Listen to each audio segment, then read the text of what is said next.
پھر اسی طرح یہ ہے کہ جو بات کوئی کہہ رہا ہو اسے غور سے سننا چاہیے. پھر اسی طرح اگر آپ کسی کو ایک چیز سے منع کر رہے ہیں تو صرف منع کر کے نہیں چھوڑ دیں بلکہ ساتھ ہی اس کو آلٹرنیٹ بھی دیں. یہاں اللہ سبحانہ و تعالی صرف یہ نہیں کہہ رہے کہ رائے نہ کہو بلکہ ساتھ ہی سولوشن بھی بتا رہے ہیں. یہ نہیں یہ کرو. یہ تربیت کا ایک بہت ہی اچھا انداز ہے. عام طور پر پیرنٹس کیا کرتے ہیں، بچوں کو ہر وقت یہ بتاتے رہتے ہیں don't do this don't do that, یہ نہیں کرو وہ نہیں کرو وہ نہیں کرو وہ نہیں کرو وہ نہیں کرو، سب نہیں کرو. بھی کیا کرو؟ بچوں کو کچھ کرنا ہے. اگر آپ ان کو کوئی اچھی ایکٹیویٹی نہیں دیں گے، کرنے کا کام نہیں بتائیں گے، کسی اچھی چیز میں مصروف نہیں کریں گے تو صرف یہ کہنے سے کام نہیں چلے گا کہ یہ نہ کرو اور وہ نہ کرو. ان کو حل بھی بتائیں کہ پھر کیا کرو. اور یہی تبلیغ کی حکمت ہے. لوگوں کو صرف یہ بتانا یہ بھی حرام ہے وہ بھی حرام ہے، یہ غلط ہے وہ درست نہیں، یہ کافی نہیں ہوتا. ان کو ساتھ پھر کچھ اور بھی بتانا چاہیے کہ اچھا یہ نہیں کرو تو یہ کر لو. میکسیمم سولوشن دینے چاہیے اگر آپ کے بس میں ہو. اچھا مفتی کون ہوتا ہے کہ جس سے کوئی مسئلہ پوچھے تو وہ صرف یہ نہ بتائے کہ یہ حلال ہے اور یہ حرام ہے، وہ یہ بھی بتائے کہ پھر مزید آپ کیا کر سکتے ہیں. کیونکہ اس سے پھر ویکیوم نہیں ہوتا. جہاں ویکیوم رہ جاتا نا وہاں کچھ نہ کچھ کباڑ بھر جاتا.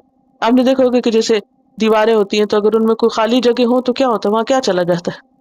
تو اسی طرح انسانی اوقات میں جو خالی وقت ہوتے ہیں، انسانی شخصیت میں جو خلا ہوتے ہیں، ان میں کباڑ بھرتا ہے. تو اس سے پہلے کہ وہ کباڑ بھرے آپ اس کی جگہ پہلے خود ہی اس کو درست کر دیں، ہموار کر دیں. اپنے ساتھ کی تربیت کے لیے بھی، بچوں کی تربیت کے لیے بھی، لوگوں کی اصلاح کے لیے بھی یہی حکمت کا طریقہ ہے.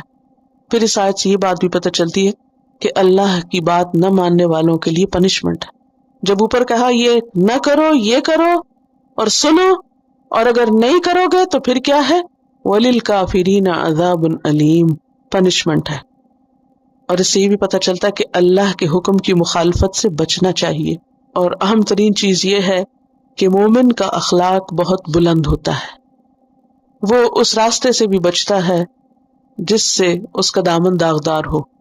تو جھگڑوں میں پڑنا، برے الفاظ استعمال کرنا، اور اب تو آپ دیکھیں کہ عموماً جو سلینگ بولتے ہیں بچے، اس میں بعض اوقات بہت گھٹیا الفاظ ہوتے ہیں.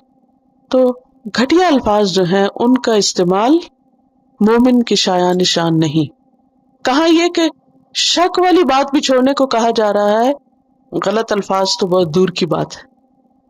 مومن جو ہے وہ گالیاں نہیں دیتا، بد اخلاق نہیں ہوتا، برے الفاظ استعمال نہیں کرتا.